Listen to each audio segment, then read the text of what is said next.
আজ 25শে বৈশাখ, কবিগুরু রবীন্দ্রনাথ ঠাকুরের জন্মজয়ন্তী। কবিগুরু রবীন্দ্রনাথ ঠাকুরের জন্মজয়ন্তী উপলক্ষে বিশ্বভারতীতে মহা সমারোহে রবীন্দ্র জন্মোৎসব পালন শুরু হয়েছে।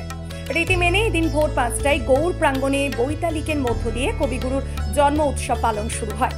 যে সকল অনুষ্ঠানের মধ্য দিয়ে বিশ্বভারতীতে কবিগুরুর জন্ম উৎসব পালন করা হচ্ছে তার মধ্যে রয়েছে কবি কণ্ঠ, উপাসনা, জন্মোৎসব অনুষ্ঠান, নৃত্যনাট্য। সকাল থেকে বিশ্বভারতীর অধ্যাপক অধ্যাপিকা থেকে শুরু করে শিক্ষার্থী, প্রাক্তনীরা কবিগুরুর জন্ম উৎসব পালনে অংশগ্রহণ করেছেন। ভারতী ছাত্রী হিসেবে আজকের দিনটা 25শে বৈশাখ রবি ঠাকুরের জন্মদিন, ভীষণ স্পেশাল আমাদের কাছে। এবং আজকে সকাল থেকেই আমাদের অনুষ্ঠান শুরু হয়েছে, একদম 5টার থেকে বৈতালিক হয়েছে গৌর প্রাঙ্গণে। তারপরে আমাদের 5:30টার দিকে রবীন্দ্র ভবনে কবিকণ্ঠ হয়েছে। আর এখন আমরা 7টা থেকে উপাসনায় এসেছি, উপাসনা গৃহে। এখানকার অনুষ্ঠান পরিবেশ ভীষণ মনোমুগ্ধকর।